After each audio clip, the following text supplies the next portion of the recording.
porque vamos a hablar sobre la Semana Santa, creencias más populares y misticismos de la Semana Santa.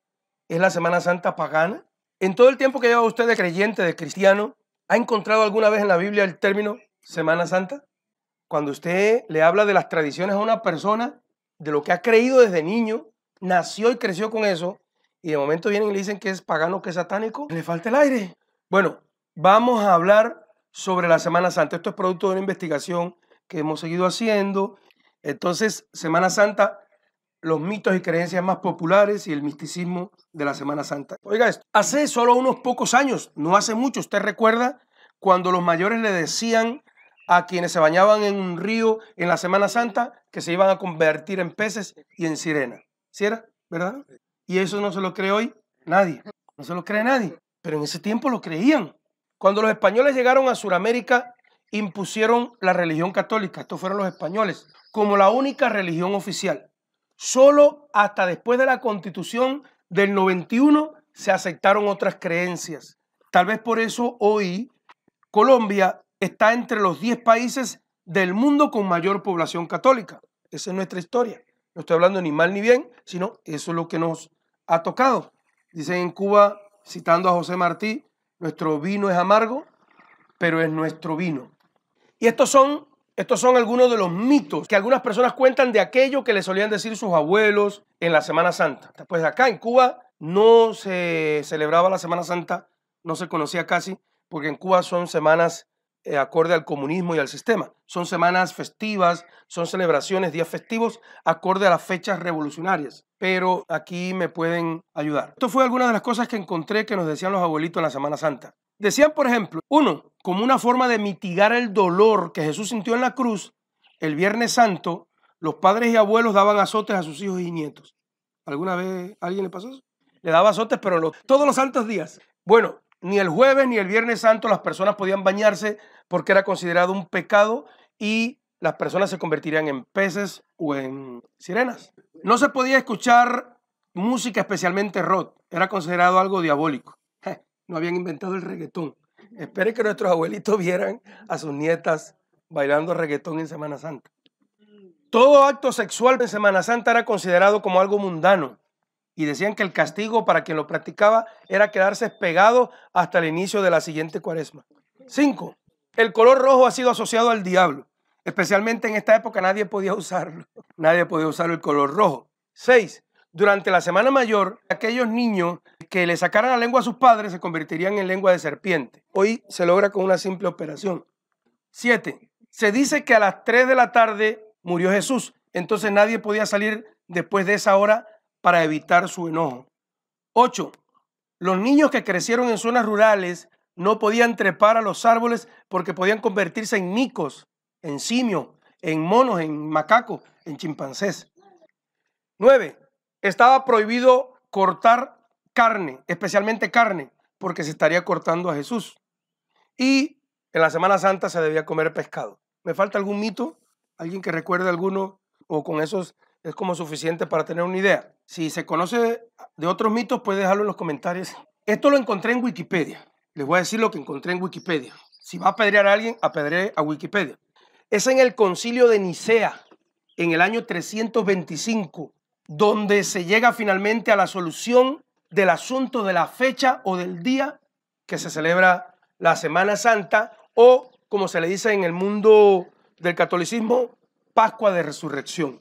Vea, hermano, entienda, hoy no vamos a hablar mal de nadie, vamos a decir lo que dice la historia y lo que dice la Biblia. En ese concilio es una reunión que hicieron un grupo de líderes religiosos. En ese concilio se estableció la fecha de la Pascua de Resurrección y que había que celebrarla cumpliendo unas normas. Allí, el Concilio de Nicea se estableció que la Pascua de Resurrección debía ser celebrada cumpliendo unas normas. Estas normas eran que la Pascua se celebrase el domingo. Allí establecieron el día. Que no coincidiese nunca con la Pascua judía. Oiga esto. Allí se estableció que la Pascua se celebrase un domingo. Allí lo establecieron. Que nunca coincidiese con la Pascua judía. A ver cómo le explico esto. Miren, los judíos siguen celebrando su Pascua según la fecha bíblica. Dice allí el primer mes del año. Celebran Pesaj o Pascua, que usted conoce su historia, y en el concilio quisieron que nunca coincidiera la Pascua de Resurrección o Pascua Florida del mundo cristiano católico con la Pascua judía. Y esto lo decidieron para evitar paralelismo, para evitar confusiones, para que la gente de esta no se pasara para la otra y la gente de la otra no se pasara para esta. Hay algunos que dicen que es porque tenían miedo de que el Imperio Romano asociara esa festividad cristiana con la de los judíos, demás y demás. Bueno, y que los cristianos nunca celebrasen la Pascua 2 veces el mismo año. Pero peor que todos los mitos que hemos dicho, la Semana Santa se ha convertido más bien en una parranda santa. Semana de borrachos, la gente se ha tomado la Semana Santa como una semana de turismo, fiesta mundana de diversión. Se llenan las cantinas y los tomaderos de trago, se llenan los lugares de bebidas alcohólicas, de paseos, se llenan los lugares turísticos. Antes los pastores evangélicos aprovechaban la Semana Santa católica para llevar el evangelio a la comunidad. Pero hoy hasta los propios miembros de la iglesia aprovechan la Semana Santa para salir de turismo, para salir de paseo a donde los familiares. Y si vienen personas a la iglesia, muchas veces son de otros pueblos y son de otras ciudades que vienen de turismo a tu pueblo. Y bueno, llegan los mejorcitos, buscan una iglesia donde estar en el tiempo de culto, pero después de la Semana Santa se regresan allá, de donde vinieron, sin dejar ningún provecho para su iglesia local, sin dejar ningún provecho físico para la iglesia local. Pero bueno, eso lo seguiremos en otra enseñanza. ¿Es la Semana Santa pagana? ¿Es la Semana Santa una celebración pagana? La Semana Santa se ha desvirtuada, está adulterada, está falseada, está falsificada, alterada por el paganismo y la tradición religiosa. Sumándole que en ningún lugar de la Biblia está el término Semana Santa y en ningún lugar de la Biblia Jesús manda a celebrar una semana, es decir, una semana, pues recordando los eventos que ocurrieron en la cruz. ¿De dónde viene la Semana Santa? ¿De dónde la sacaron? En cuanto a la Pascua de Resurrección, se celebra siempre el primer domingo siguiente a la luna llena de primavera. Por eso su carácter cambiante. Es decir, después del equinoccio de primavera, ¿sabe usted cuál es el equinoccio de primavera? Yo le animo a que lo busque en internet, pero le voy a dar una idea. El equinoccio de primavera es los únicos 2 días en el año donde la Tierra, el Ecuador, está perpendicular a los rayos del sol. Bueno, lo busca en internet si quiere, pero le estoy dando una idea.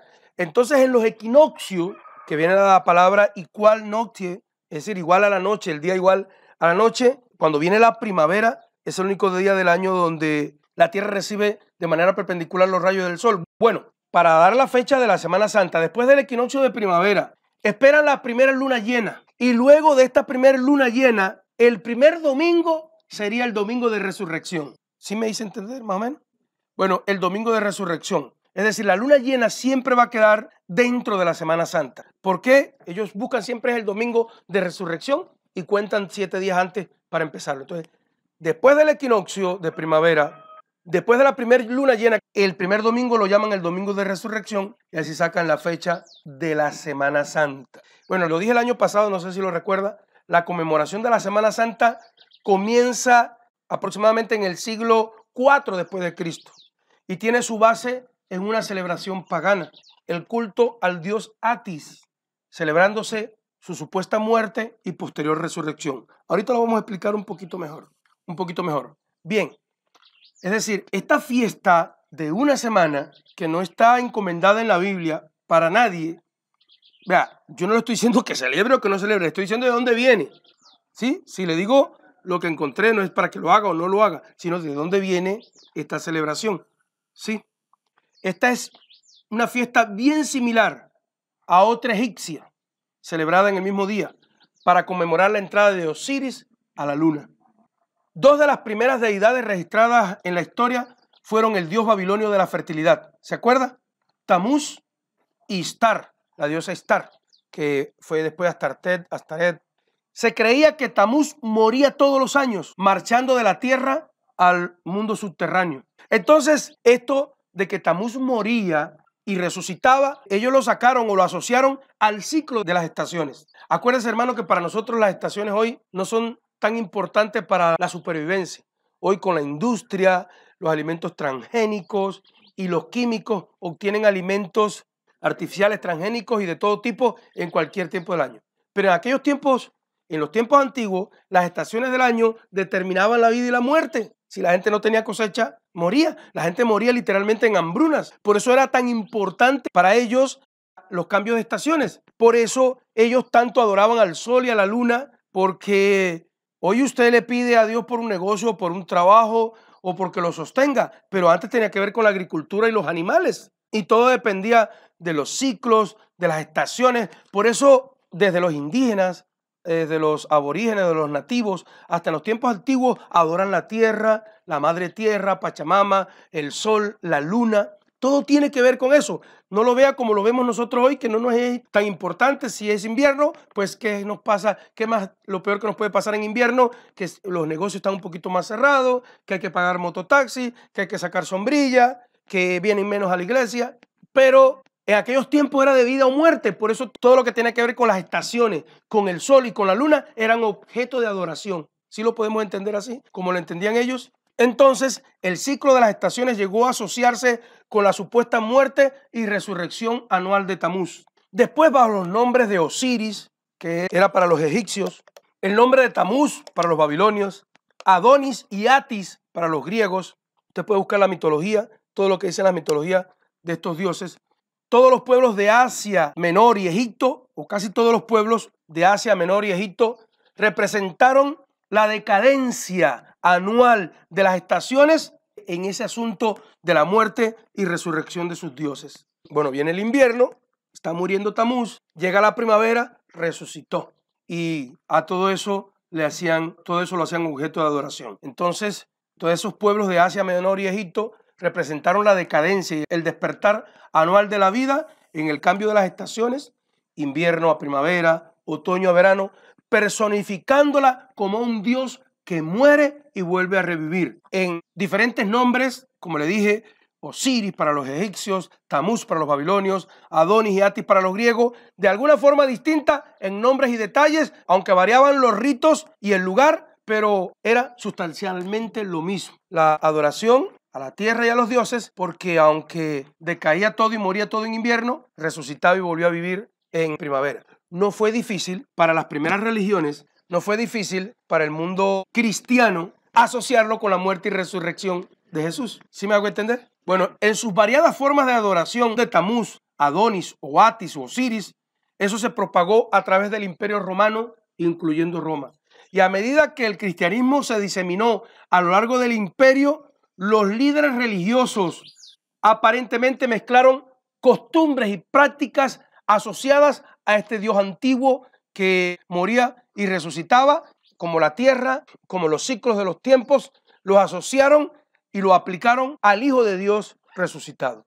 En el tiempo de la Pascua cristiana, entonces tiene realmente su origen o una mezcla con la creencia o los ritos de estos dioses, pero también tiene una influencia judía. Acuérdese que el tiempo de Pascua cristiana tiene su origen también en la celebración judía del mismo nombre, que es Pesaj. ¿Por qué Pesaj se convirtió en el nombre de Pascua? Porque Pesaj, al traducirlo del hebreo al griego, no encontraron cómo traducirlo porque no existía esta palabra. Pesaj significaba en hebreo pasar por alto, hablando de cuando el ángel de la muerte brincó o pasó por alto la casa de los judíos que tenían la sangre del cordero en la puerta. Entonces, por eso se llama Pesaj, la fiesta que Dios mandó para conmemorar que el ángel pasó por alto la casa de cada judío que tenía la sangre del cordero. Y por esa sangre del cordero fueron salvas los primogénitos y la familia judía. Bueno, como no había manera de encontrar una palabra parecida en el griego, la palabra que más se le acercó fue Pascua. Y por eso fue quedando con el nombre de Pascua. Entonces, ya en el Nuevo Testamento se considera que la crucifixión de Jesús en la Pascua no fue una casualidad. Venía preparado, era un plan desde la fundación del mundo y que estaba determinada por un plan, un proyecto. Era algo profético y que venía determinado desde la fundación del mundo, la muerte expiatoria de nuestro Señor Jesús para nuestra salvación. Lo dice 1 Corintios 5:7. Dice, nuestra Pascua, que es Cristo, dice Pablo, ya fue sacrificada por nosotros. ¿Ve? Pablo, guiado por el Espíritu Santo, asocia la fiesta de Pascua judía a la muerte de nuestro Señor Jesús. No hay constancia bíblica de que los cristianos conmemoraran o celebraran la muerte y resurrección de Jesús en una fecha señalada. Jesús dejó la Santa Cena. Y esa es otra prédica, más complicada que esta. Oiga esto, no hay una constancia de que los primeros cristianos celebraran una semana donde celebraran la muerte de Jesús y la resurrección en una fecha determinada. No lo hay, ¿sí? Algunos dicen que es probable que lo hicieran varias veces al año, porque hay versículos en el libro de Hechos, capítulo 2, versículo 42, 27, 1 Corintios 10, 16. Pero oiga esto, ahora le voy a explicar la esencia donde se fue separando la Pascua judía, o el Pesaj judío, de la Pascua florida de resurrección. Oiga esto, la gran mayoría de los primeros cristianos procedían de la comunidad judía, ¿sí o no? Eran judíos que se habían convertido a Jesús, a Yeshua HaMashiach, a Jesús como el Mesías. Y al ser judíos, ¿sí? Y haberse convertido al Señor, ¿en qué fecha usted cree que ellos celebraban la Pascua? En Pesaj. Era para ellos la misma Pascua, para ellos. Ellos nos inventaron una nueva fiesta. Ellos simplemente celebraban su fiesta de Pesaj, pero esta vez sabían que en vez del corderito que había que matar para perdonar los pecados, esta vez era conmemorar que Jesús murió por ellos para darle salvación. ¿Sí? Jesús lo dijo, hagan esto en memoria de mí hasta que yo venga. Es decir, para los primeros cristianos judíos, ¿qué fue la Pascua? Fue la misma fiesta de Pesaj judía, en la misma fecha, con la misma costumbre, pero ya pues el cordero no significaba nada. Era Jesús al que había muerto. Entonces, para los primeros judíos, para los primeros creyentes judíos, los primeros, digámosle cristianos, pero tendríamos que decir mesiánicos porque ellos seguían al Mashiach, al Mesías.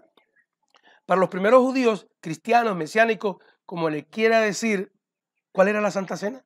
Oiga esto, la gran mayoría de los cristianos procedía de la comunidad judía que seguía y sigue hasta hoy celebrando su fiesta de Pesaj, como un recuerdo de la liberación de la esclavitud en Egipto en los tiempos de Moisés.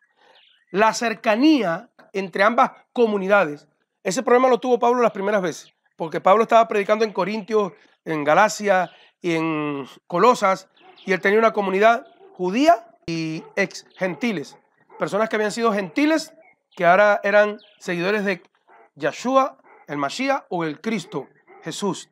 Y Pablo tenía un problema, ¿se acuerda? Que lo hemos estudiado en Gálatas y en otros libros. Unos judíos que querían tender a los rituales, al ritualismo, la circuncisión, y unos ex gentiles que tendían a lo mundano, que eran cristianos pero todavía tenían mundo.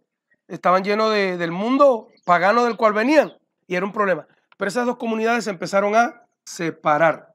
Es lo que estoy diciendo. La mayoría de los que procedían de los creyentes del Mashiach, es decir, mesiánicos, que procedían de la comunidad judía, seguían y siguen celebrando hasta hoy su fiesta de Pesaj, como recuerdo de la liberación de la esclavitud de Egipto en los tiempos de Moisés. Y los otros empezaron a hacer otra cosa. La cercanía entre las comunidades debió fomentar que muchas iglesias cristianas consideraran la Pascua judía como la fecha idónea. Es decir, los ex gentiles, las comunidades que no eran judías, comenzaron a considerar la Pascua judía como la fecha idónea para conmemorar la muerte y resurrección de Jesús. Porque algunos de ellos comenzaron a considerar también como la fecha idónea para celebrar la Cena del Señor. Entonces, con el tiempo surgió entre cristianos una seria diferencia en la fecha de la celebración. Los de origen judío lo hacían a continuación de la Pascua judía, ¿sí? Que caía cada año en un día de la semana fijo en el calendario hebreo, pero en un día distinto en el calendario gregoriano. Pero de pronto la cristiandad latina, cuando digo latina no digo los latinoamericanos, digo los latinos, los de origen de lenguas latinas, como ocurrió en muchos aspectos, comenzaron a pesar en ellos criterios ajenos al judaísmo y al fundamento bíblico. Que se apartaran del judaísmo está bien, pero que se apartaran del fundamento bíblico sí es preocupante. Bueno, yo lo veo atento, y cuando una persona está atento no pregunta, es que o no entendió nada o lo entendió todo, decía un profesor. Entonces, oiga esto, en estas comunidades latinas comenzaron a pesar criterios diferentes al del judaísmo, comenzaron a discrepar de los criterios del judaísmo, porque también el judaísmo se ha alejado mucho del fundamento bíblico. El judaísmo hay muchas cosas de las que hay que discrepar, pero también en este afán de alejarse del judaísmo, se alejaron del fundamento bíblico y se quiso hacer coincidir la Pascua con el mismo día de la semana en que Jesús resucitó, es decir, con el domingo. Este cambio vino determinado por el interés de fomentar una festividad semanal de origen solar. Ya venía ese problema de la santificación del día para el Señor. Venía ese problema. ¿Cuál era el día santo del Señor? ¿Cuál era el día del Señor? Y se venía tratando por esta comunidad latina occidental, se venía tratando que el primer día de la semana debía ser el día santificado, el día para la santificación. Entonces ya estaban tratando de determinar el primer día de la semana con el argumento de que Jesús había resucitado el domingo o el primer día de la semana. No hay que olvidar que en estos cambios de festividades también pesaba la inclinación de la ciudad de Roma a diferenciarse de los judíos. Sí, les sirvió. Bueno, el Señor resucitó el domingo, en vez del día del Señor ser el sábado, vamos a utilizarlo el domingo y así nos diferenciamos de los judíos. Roma no nos trae problemas porque nos parecemos a los judíos, porque Roma siempre ha tenido sus diferencias con el mundo judío y quieren ser dos religiones diferentes y todo tiene que ver con el atraer personas, con la cantidad de personas. Los míos son míos, somos de este tipo de religión y tratar de atraer hacia acá lo que más se pueda. Bueno, entonces, como les dije, pesaba la inclinación de la iglesia de la ciudad de Roma a diferenciarse de los judíos. Como dije, sobre todo por el miedo de que las autoridades romanas lo confundieran con los judíos y porque querían que la celebración de la Pascua cristiana no coincidiera con la de los judíos. Es posible apreciar en esta separación progresiva de los judíos por parte de los cristianos latinos ciertos gérmenes o cierto trasfondo de antisemitismo o de deseo de tener su propia religión aparte y atraer a las personas. Todo esto en el tiempo del cristianismo medieval. Como consecuencia, las iglesias cristianas de Oriente, que estaban más próximas al lugar de nacimiento de la nueva religión, observaban la Pascua según la fiesta judía, mientras que las iglesias de Occidente celebraban la Pascua de resurrección en el domingo. Y esa diferencia que hubo en aquel momento se mantiene hasta hoy. Esa discrepancia de qué es la fiesta de Pascua, cuál es la correcta, la judía o la católica, qué es la Santa Cena, ¿se relaciona la Santa Cena con la Pascua? ¿No se relaciona? ¿Es la misma fiesta? ¿Es diferente? Vea, hay una premisa que he ido aprendiendo en estos tiempos, que Dios es el mismo, no cambia, es el mismo por los siglos de los siglos. El mismo Dios del Antiguo Testamento, el mismo Dios del Nuevo Testamento. No puede cambiar. Dios no puede venir a decir una cosa en el Antiguo Testamento y Jesús venir y decir otra en el Nuevo, porque Jesús mismo escribió el Antiguo Testamento a través del Espíritu Santo, a través de los profetas. Entonces uno tiene que casar los principios. Sí, Dios dijo en Levítico 23 y dijo a su pueblo a través de Moisés que las 7 fiestas de Levítico eran un mandato perpetuo para todos. Entonces, los judíos del Antiguo Testamento, antes que Jesús muriera, miraban la Pascua, miraban Pesaj, la muerte del Cordero, sí, pero los que de verdad entendían, como Abraham, ellos veían en el Cordero un sustituto del Mesías. Es decir, si la miramos como la estoy diciendo yo, es la misma fiesta desde el Antiguo Testamento hasta el día que el Señor venga. ¿Pero qué cambió en el momento que Jesús murió? Una sustitución. Ya no era un cordero. Mire, la ley siempre ha sido la misma. La falta a la ley que trae muerte. Si usted falta a la ley con cadenas capitales en los estados donde hay pena de muerte, ¿qué le dan? Pena de muerte. Esa es la ley. Entonces, ¿qué hacía Dios? Dios proveyó un mecanismo para que la gente pudiera escapar de esa ley. ¿Y ese mecanismo cuál era? La gente tenía que matar un corderito moría en sustituto de la persona. Pero eso era algo provisional hasta que llegara el verdadero cordero, como dijo Juan el Bautista, he ahí el cordero de Dios que quita el pecado del mundo. Era esperando que llegara el verdadero cordero que muriera por los pecados y era el que de verdad iba a justificar satisfactoriamente delante del Padre Celestial nuestro pecado, iba a perdonar nuestros pecados y íbamos a poder evitar la ley y la condena de muerte y morir por la eternidad. Entonces, los judíos religiosos que no entendieron veían en el rito la salvación, pero los que sí entendieron, como los patriarcas, veían en el Cordero una justificación, pero ellos esperaban al Mesías. Nosotros, como Dios es el mismo, estamos en la misma situación de ellos, pero miramos hacia atrás. Ellos miraban hacia adelante. Morirá un día el verdadero Cordero de Dios,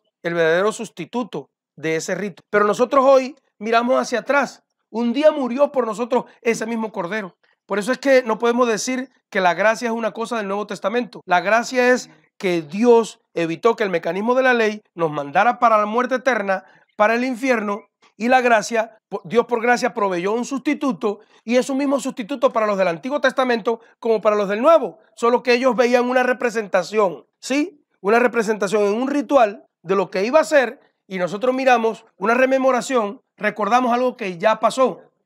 Así es, hubo una perfección del símbolo, lo que era un símbolo pasó a ser real, pero tanto los creyentes del Antiguo Testamento como los del Nuevo miramos hacia un mismo punto, que es la cruz donde murió el Cordero de Dios, ¿sí? Entonces nosotros miramos hacia el pasado, viendo que el Cordero de Dios murió por nosotros. Entonces la pregunta que me hacía, si eso terminó o no, yo veo más bien una perfección de la fiesta, un perfeccionamiento de la fiesta. Y esto ya es de lo que vamos a hablar más adelante, pero yo veo más bien como que Dios no mandó a que parara la fiesta. Bueno, murió el Cordero, murió Jesús, se acabó la fiesta. No, Dios cambió de un símbolo al verdadero objeto del sacrificio, el verdadero sacrificio que satisface a Dios, que es su Hijo Jesús, y de un templo hecho de piedras al templo del Espíritu Santo, que somos nosotros los creyentes. Entonces yo lo que veo que no fue que hubo un cambio, una terminación de la fiesta de Pascua y un comienzo de una nueva Santa Cena o de una cena del Señor, sino que hubo un perfeccionamiento de la fiesta, hubo un real cumplimiento de ese asunto. Ya no es ritual, ahora es espiritual. Bueno sería que el viernes trajéramos un cordero y lo asáramos, pero eso ya no sirve de nada, no representa de nada, porque el verdadero Cordero de Dios, que Jesús, murió para nosotros y vive en nosotros a través del Espíritu Santo de Dios. Bueno, la fiesta de Pascua que mandó Dios en Levítico 23 se acabó cuando Jesús murió y comenzó otra, o ya no hay que celebrarla más, porque eso es lo que nos han enseñado. Hasta ahí llegó, se rompió el templo, ya Dios en el Nuevo Testamento, la gracia eliminó la ley. Pues más bien yo veo un mismo Dios con un mismo proyecto, una fiesta que era como para niños, con una dinámica de un corderito para que la gente la entendiera, hasta que llegara el verdadero cumplimiento de esa fiesta, donde el mismo Hijo de Dios, el Cordero de Dios, moría por las personas. Jesús llegó eso y pasa el tiempo y Jesús dice, hagan esta cena en memoria de mí. Cada vez que la hagan, recuérdenme a mí, que yo morí y resucité, hagan esto en memoria de mí. Y dice Jesús, celebren esto en memoria de mí hasta que yo venga. ¿Y hasta que Él venga cuándo es? Hasta el rapto. Es decir, no eliminó la fiesta, la perfeccionó. Por ahí viene el asunto. Bueno, para que se nos acabe el tiempo. Entonces pasó eso lo siguiente. Esa diferencia fue creciendo entre cristianos o creyentes de Yahshua o Jesús de origen judío y los de gentiles que venían del mundo, los occidentales. La iglesia cristiana se siguió separando y esa diferencia ha crecido y se ha mantenido hasta hoy. Y bueno, imagínense que hay iglesias, incluyendo entre las católicas, que se separaron. Por ejemplo, la iglesia católica romana se separó de la iglesia ortodoxa rusa por estas cuestiones. Búsquelo en internet, en la historia, seamos estudiosos. Y bueno, estos fueron motivos de esa ruptura, de ese rompimiento. Es como que una persona, no sé, divida una iglesia y se haga en otro lugar y quiera que la gente se vayan para allá y ponga otras fechas, otro tipo de actividades para que no se confundan, demás y demás. El Imperio Romano en eso lo esparció por todo el mundo. Esas divisiones, el Imperio Romano esparció esa división y se inclinó a la parte de los occidentales. Es decir, fue el propio Imperio Romano con su poder el que llevó al mundo las costumbres a las que se inclinaron los ex gentiles, la iglesia cristiana más occidental. Se encargó de esparcirlo. Así como Estados Unidos con las películas, con Hollywood, con los filmes, ha expandido la cultura pagana norteamericana por el mundo y las ideologías de género y demás, el mundo romano con su poder expandió esto por todo el mundo. Entonces, hermano, como en tantas otras facetas, en tantas otras cosas de la teología y de la práctica del mundo católico, del mundo religioso occidental, trajo a la Semana Santa todo tipo de prácticas de origen pagano. Yo le digo que nuestras religiones, incluyendo el cristianismo, el catolicismo y todas, como queremos atraer gentes, ya, estoy hablándole de todos, porque estoy hablando del cristianismo también, nuestro cristianismo evangélico, los testigos de Jehová, los católicos, en ese afán de traer gente, de crecer, hemos hecho un sincretismo, hemos traído todo lo que funciona de otros lugares por tal de traer gente. Por ejemplo, si yo veo que tengo poquita gente y no me alcanza mi sueldo, ¿qué digo?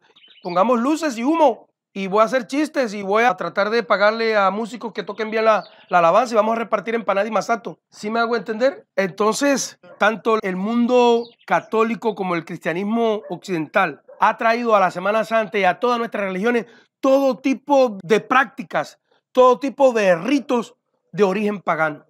Lo mismo sucede en la Navidad. Debajo de la Navidad, por ejemplo, están ocultas, están mezclados un sincretismo, una mezcla de ritos ancestrales relacionadas con el nacimiento del sol. Busca en internet del Papa Francisco que en su sotana trae al gigante de Tarapacá y rinde culto a Pachamama, de la Madre Tierra, pues para asociarse con los indígenas, y otro día va a traer el arco iris también, porque también hay que integrar a los grupos LGTBI, y va a haber muchas iglesias cristianas también siendo inclusivas y diciendo, bueno, los hermanos, las hermanas y los hermanes, todas, va a haber muchas iglesias que van a incluir todo aquello que traiga personas y van a añadir todo aquello que traiga personas. Va a haber pastores con brazos llenos de tatuajes predicando en camiseta para que vean que es una religiosidad decir que no hay que hacerse tatuajes. Van a haber pastores con piercing, con crestas, ese peluqueado de, ¿cómo se dice? Pepe mango chupada, de la cresta del oro acá. Entonces va a haber todo eso. A la Semana Santa trajeron todo tipo de mezcla, de ritos ancestrales relacionados con el nacimiento del sol, con la ocasión del solsticio de invierno, con la noche de San Juan, la purificación con el fuego, el conejo de Pascua, el huevo de Pascua. Aquí en Colombia es muy extendida la costumbre del conejo de Pascua y del huevo de Pascua. ¿No? ¿Sabe por qué? Porque el catolicismo que nos tocó a nosotros es descendiente del catolicismo español. El catolicismo español fue más fuerte y más eficiente que el catolicismo romano. Y no dejó que esas costumbres se añadieran tanto a sus celebraciones. Por eso aquí es menos fuerte el conejo de Pascua, el huevo de Pascua, pero en otros países es muy fuerte, es muy fuerte. Aquí son fuertes las procesiones, son fuertes, ¿sí? Las procesiones donde salen con el ídolo por todo el pueblo, ¿sí? La religiosidad popular, oiga esto, las tradiciones paganas son aquellas cosas, son aquellas insinuaciones, aquellas indirectas del mundo, que si no luchas con ellas, si no luchas contra las tradiciones paganas, contra la religión tradicional, si no luchas contra eso a lo largo de la historia, se va a normalizar en el futuro, se va a volver normal. Mire, estaba hablando yo con unos hermanos y estábamos hablando sobre un hombre que primero se hizo operación de cambio de sexo a mujer, porque se sentía una mujer, un cuerpo equivocado, y se hizo la operación de cambio de sexo, ¿sí? A mujer, y después que fue mujer, siguió sintiéndose en un cuerpo equivocado y se convirtió en caballo, en este caso es en yegua, se autopercibe como caballo, como equino, como yegua, es decir, de hombre a mujer, de mujer a yegua, a animal. Entonces, cuando les estoy contando eso, cuando digo, primero era un hombre, se sintió una mujer en un cuerpo equivocado y se operó, se quitó sus partes de hombre para ser mujer. Y me dice uno de los que estaba allí, no, pero eso ya es normal. Hace 10 años atrás era normal, ya se normalizó. Y tanto lo vemos en las películas, tanto lo vemos que ya usted va a ser normal que llegue a un restaurante y vea dos lesbianas besándose más efusivamente que un hombre y una mujer, vea dos homosexuales, vea gente operada. Porque se ha vuelto normal, se ha normalizado. ¿Cómo será por allá en una vereda un joven viene y dice, no, pero ya eso es normal? Es que lo han presentado tanto que ya para la gente es normal. Lo que no es normal es que una persona que ya se pasó de hombre a mujer se crea yegua o planta. Hay transbotánicos, hay trans de todo. Uno que dice que él se percibe que no se ve, que es invisible, entonces quedó siendo transparente. Ay, disculpen el chiste. Entonces, lo que es transeconómico, se siente un rico en el cuerpo de un pobre. Oiga esto, toda esta religiosidad popular, todas estas tradiciones paganas se fueron, si no luchas con ellas, si los líderes cristianos, si los verdaderos predicadores no luchan contra eso a lo largo de la historia, se va a normalizar en el futuro. Eso fue lo que pasó. Todas las tradiciones paganas de los egipcios, de los sumerios, de los de Babilonia, de los griegos, se fueron normalizando y hoy se ven normal. Antes me podrían matar y botar del trabajo si digo que son mundanas y que no son de Dios. Todo. Yo le digo, por ejemplo, yo me doy, hágame un estudio sobre el Espíritu Santo y él trae lo que ha aprendido. El Espíritu Santo es una persona, no es una fuerza activa, ¿cierto? Y trae la serie de puntos que hemos aprendido. Pero nosotros queremos aprender a qué dicen los testigos de Jehová tienen razón o están equivocados. Por lo menos, si no es para incorporar su mentira, poderla refutar. Entonces, tenemos que ir a investigar, porque si no estamos condenados a seguir transmitiendo de generación en generación una equivocación. ¿Qué nos va a costar esto? Nos puede costar todo. A mí me pueden sacar de acá si no les gusta. Tal vez al pastor no le gusta tanto las fiestas, pero a los hijos sí. Hay hijos de pastores que son felices poniéndose gorrito de Navidad y tocando alabanza vestido de Navidad, o fiestas de fin de año, o fiestas. Las iglesias cristianas, todas esas fiestas las conmemoran en su iglesia, ¿o no?